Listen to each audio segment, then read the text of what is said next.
ഇന്ന് നമ്മൾ പോകുന്നത് ബഹ്റൈനിലെ ഫസ്റ്റ് അക്കോറിയായ മാൾ ഓഫ് ദിൽമുനിയിലേക്കാട്ടോ. ഗൂഗിൾ മാപ്പ് നോക്കാൻ ഞാൻ പണ്ടേ മിടുക്കിയായതുകൊണ്ട് തന്നെ മാപ്പ് നോക്കി നോക്കി ഞാൻ കൊണ്ട് ചെന്നെത്തിച്ചത് ജമാബെ എന്ന് പറഞ്ഞൊരു സ്ഥലത്താട്ടോ. നമ്മളവിടെ ചെന്നപ്പോൾ അത്യാവശ്യം നല്ല റഷും കാര്യങ്ങളൊക്കെ ഉണ്ട്. എന്തായാലും എത്തിയതല്ലേ, ജസ്റ്റ് ഒന്ന് കണ്ടേക്കാമെന്ന് വിചാരിച്ച് നമ്മൾ അങ്ങനെ അവിടെ ഇറങ്ങി. അവിടെ എത്തിയപ്പോഴാണ് മനസ്സിലായത് നമ്മുടെ നാട്ടിലെ കർമ്മ റോഡ് പോലെ തന്നെയാട്ടോ ഇതും. ഒരു സൈഡ് ഫുള്ള് വാട്ടർ അങ്ങനെ കെട്ടി നിൽക്കുകയാണ്, മറ്റേ സൈഡിൽ കൂടെ നല്ലൊരു ഫുട്പാത്ത് കൊടുത്തിട്ടുണ്ട്. ആളുകൾക്ക് ഫാമിലിയായിട്ട് വന്നിരിക്കാനും വർക്കൗട്ട് ചെയ്യാനും പിള്ളേർക്ക് സ്പോർട്സൊക്കെ ചെയ്യാൻ വേണ്ടി പറ്റിയൊരു സ്ഥലമാട്ടോ.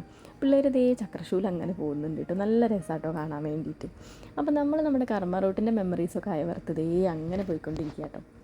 ഭയങ്കര കാം ആൻഡ് ക്വയറ്റായിട്ടുള്ളൊരു സ്ഥലമാട്ടോ അത്. എന്തായാലും നമ്മളിവിടെ ഇറങ്ങിയത് ഭാഗത്തായി.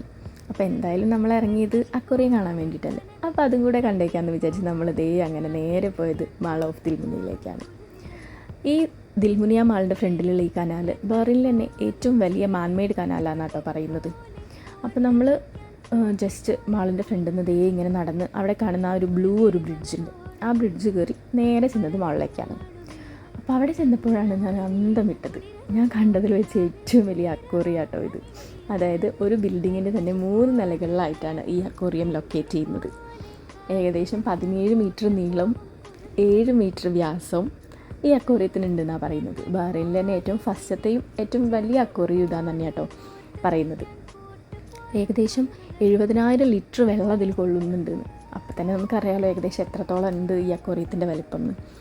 അങ്ങനെ നമ്മൾ ഓരോ നിലകൾ കയറി ഓരോ നിലയിൽ നിന്നും അക്വേറിയത്തിൻ്റെ ഓരോ പാട്ട് അങ്ങനെ കണ്ട് ലാസ്റ്റ് ഏറ്റവും മുകളിലെത്തിയിട്ട് ഏറ്റവും മുകളിൽ ചെന്നപ്പോൾ അത്ര വലിയ രസമില്ല. സെക്കൻഡ് ഫ്ലോറിൽ നിൽക്കുമ്പോഴാണ് അതിൻ്റെ ഏറ്റവും ബ്യൂട്ടിഫുൾ ആയിട്ടുള്ളൊരു പാട്ട് നമുക്ക് കാണാൻ കഴിയുന്നത്. അപ്പോൾ നമ്മൾ വീണ്ടും തിരിച്ച് ഇതേ സെക്കൻഡ് പാട്ട് തന്നെ വന്ന് നിൽക്കുക കേട്ടോ.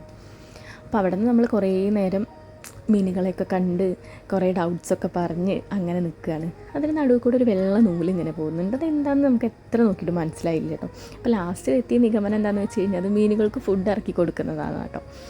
അപ്പോൾ അത് കഴിഞ്ഞ് നമുക്കൊരു കിഡ്സിൻ്റെ ഒരു സ്പേസ് ഉണ്ട് അവിടെ. കിഡ്സിൻ്റെ അഡ്വഞ്ചർ ആക്ടിവിറ്റീസ്, സ്പോർട്സ്, അതിനൊക്കെ പറ്റിയൊരു സ്പേസ് ആട്ടോ. പിന്നെ അതിൻ്റെ പുറത്ത് ഇതേപോലെ നമുക്ക് വന്നിരിക്കാനും സംസാരിക്കാനും ഫുഡ് കഴിക്കാനൊക്കെ പറ്റിയൊരു ഏരിയ ഉണ്ട്. അപ്പോൾ അതെല്ലാം കഴിഞ്ഞ് നമ്മളിതേ നേരെ പുറത്തിറങ്ങി കേട്ടോ.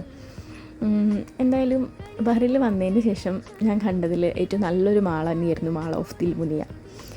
അപ്പോൾ നമ്മളിതേ തിരിച്ചു പോവുകയാണ്.